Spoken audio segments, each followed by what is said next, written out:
ఇవి రాష్ట్ర చరిత్రలో ఇంటింటి చరిత్రను నిర్ణయించే ఎన్నికలుగా ఇవి ఎప్పటికీ గుర్తుండిపోతాయి.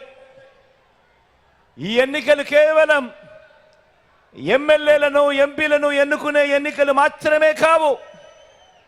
ఇవి మన పేదలను, ఇవి మన రైతులను, ఇవి మన పిల్లలను, ఇవి మన అక్క చెల్లెమ్మలను, ఇవి మన అవ్వ తాతలను, ఇవి మన పేద సామాజిక వర్గాలను వచ్చే 5 ఏళ్ళు, వచ్చే 60 నెలలు వాళ్ళ తలరాతలు, వాళ్ళ భవిష్యత్తును నిర్ణయించే ఎన్నికలు ఈ ఎన్నికలు. మంచి చేసిన ప్రజల మనసు గెలిచి మనం చేసిన మంచి ఏదీ లేక మోసాలను, కుట్రలను, అబద్ధాలను పొత్తులతో కూటమిగా వారు తలబడిపోతా ఉన్న ఈ ఎన్నికల్లో మీరంతా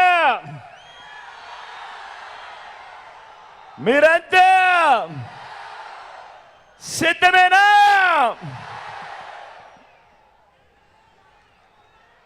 ప్రతి వర్గానికి, ప్రతి ఇంటికి మంచి చేసి మనం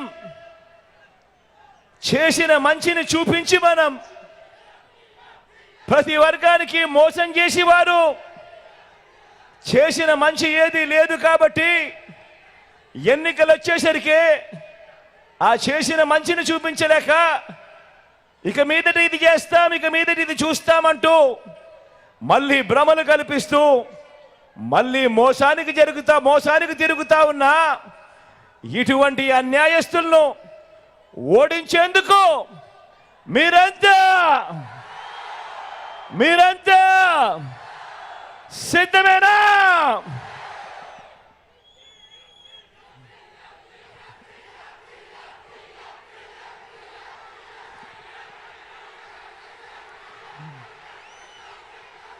జగన్ని ఓడించాలని వారు పేదల్ని గెలిపించాలని మనం, ఇంటింటి అభివృద్ధి కొనసాగించాలని మనం చేయబోతా ఉన్న ఈ పోరాటం మరో చారిత్రక విజయంతో 2024లో జరగబోయే ఈ ఎన్నికలు ఎప్పటికీ కూడా చరిత్రలో మిగిలిపోతాయని, ఈ చరిత్రలో నిలిచే ఈ యుద్ధానికి మీరంతా సిద్ధమేనా?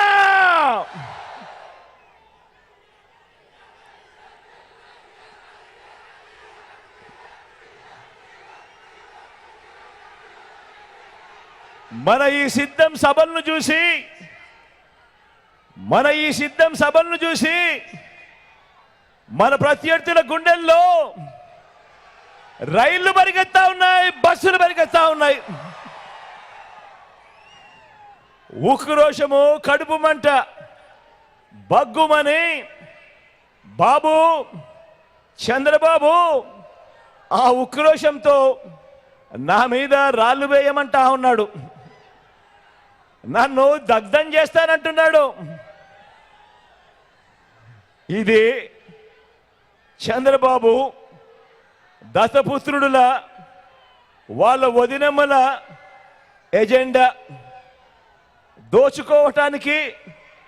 దోచుకున్నది పంచుకోవటానికి కాక ఇది బాబు కూటమి ఏకైక ఎజెండా.